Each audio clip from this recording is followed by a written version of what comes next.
মুসলিমদের গৌরব সম্পর্কে জানি না আমরা কয়জন আছি, সবাই জানি, সবাই পড়ছি, সবাই শুনছি, ওয়াজ মাহফিলে এদিক সেদিকে সব কিছুতে আমরা এগুলো সম্পর্কে কিছুটা হলেও অবগত আছি। কিন্তু আসলে এই যে ইরানের আয়াতুল্লাহ আলী হুসাইন খামেনি, ওনাকে যদি না দেখতাম প্র্যাকটিক্যালি, তাহলে বুঝতাম না যে আসলে খালিদ বিন ওয়ালিদ রাদিয়াল্লাহু তাআলা কেমন ছিলেন, হযরতে ফারুক আজম রাদিয়াল্লাহু তাআলা কেমন ছিলেন, হযরতে সিদ্দিক আকবর রাদিয়াল্লাহু তাআলা কেমন ছিলেন, হযরতে ওসমান জুন নুরাইন রাদিয়াল্লাহু তাআলা কেমন ছিলেন, হযরতে আলী ইবনে আবি তালিব রাদিয়াল্লাহু তাআলা কেমন ছিলেন।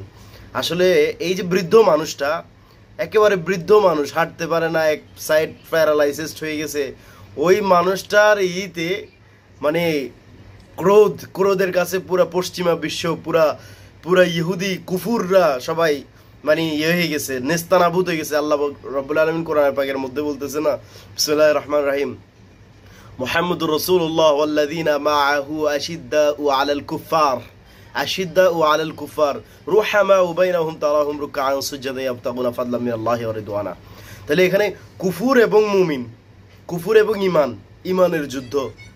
তাহলে আমরা আজকে আয়াতুল্লাহ আলী হুসাইন খামেনিকে দেখে আমরা বুঝতেছি যে আসলে মুসলমানদের যারা বাদশাহ, যারা মুসলমানদেরকে একসময় নেতৃত্ব দিয়েছেন, খালিদ বিন ওয়ালিদ রাদিয়াল্লাহু তাআলাকে আল্লাহ পাক রব্বুল আলামিন যেসব সাহাবীদেরকে মানে কি বলেছেন, সাইফুল্লাহ মানে আল্লাহর সিংহ বলেছেন, আল্লাহর তরবারি বলেছেন, যাদেরকে শেরে খুদ আল্লাহর সিংহ, সাইফুল্লাহ আল্লাহর তরবারি বলেছেন।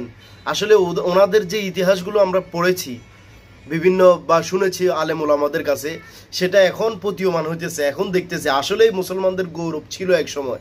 এটা মানে করতে পারতেছি, অ্যানালাইসিস করতে পারতেছি, ফিল করতে পারতেছি, বুঝছেন। আসলে একটা জিনিস যে পড়ে আসা আর দেখা, দুইটার ভিতরে অনেক অনেক অনেক অনেক পার্থক্য আছে। আমরা এখন বুঝতেছি আলহামদুলিল্লাহ যে মুসলমানদের গৌরব আসলেই ছিল, এটা সত্য সত্য সত্য আলহামদুলিল্লাহ। যে যাই কিছু বলুক না কেন, কেউ বলবে শিয়া, কেউ বলবে সুন্নি, কেউ বলবে তারা রাসূল ইসলামকে অস্বীকার করে, কেউ বলবে সাহাবায়ে কেরামদেরকে অস্বীকার করে। আসলে এটা না জেনে মানুষ বলে। বাস্তবিক অর্থে শিয়াদের অনেকগুলো প্রকারভেদ আছে, ঠিক আছে। বাস্তবিক অর্থে একটু পড়ুন, একটু জানুন ওনাদের সম্পর্কে। অনেকেই মিসগাইড করে আমাদেরকে, বুঝছেন, উল্টাপাল্টা বুঝাইয়া। আসলে কিন্তু তাদের ভিতরে এখনও রাসূল সাল্লাল্লাহু আলাইহি ওয়াসাল্লামের যতটুকু প্রেম আছে, আমাদের যারা সুন্নি বলেন ওদের অনেকের ভিতরেই নাই, অনেকের ভিতরে কিভাবে আছে দেখেন না। বাংলাদেশের কথা চিন্তা করেন, সাপোজ বাংলাদেশের কথা, অ্যাডভান্স ছাড়া ওয়াজ করতে যায় না। ওয়াজ জিনিসটা কি, যে আল্লাহর পথে মানুষদেরকে হেদায়েত করা, তো সেখানেও অ্যাডভান্স করতে হয়। অথচ ইসলাম কি এভাবে প্রচার হয়েছে? ইসলাম প্রচার হওয়ার সময় সাহাবায়ে কেরামরা মার খাইছে, আল্লাহ রাসূল ইসলামেরকে কত কষ্ট উপভোগ করতে হয়েছে, তাই না? এটাই ছিল ইসলাম, এটাই ছিল সুন্দর ইসলাম। কিন্তু এই ইসলামটা কি হয়ে গেছে এখন, ওই যে পণ্যের মতো হয়ে গেছে, বিক্রি হয় ইসলামটা। ইসলামটা কি হয়, বিক্রি হয়। টাকা দিবেন, অ্যাডভান্স দিবেন, অমুক মাহফিলে যাবে, 1 ঘন্টা ওয়াজ করবে, তার ভিতরে 45 মিনিট সমালোচনা করবে, 15 মিনিট আলোচনা করবেন, 2-4টা কোরআন শরীফের আয়াত বলবেন, তার বকশিস মানে তার হাদিয়া হচ্ছে, তার যে একটা পেমেন্ট, তাকে পেমেন্ট করতে হয়, পে করতে হয়, ওটা হচ্ছে যে কত, 1 লক্ষ টাকা, 50,000 টাকা, 70,000 টাকা। অথচ সেই জামানায়, সেই সময়ের মধ্যে অনেক যুবক কাজ করে, সারাদিন কাজ করে, মাসে 10,000 টাকা ইনকাম করতে কষ্ট হয়। তাহলে ওয়াজের ব্যবসা চলতেছে, যারা সুন্নি দাবি করতেছি আমরা।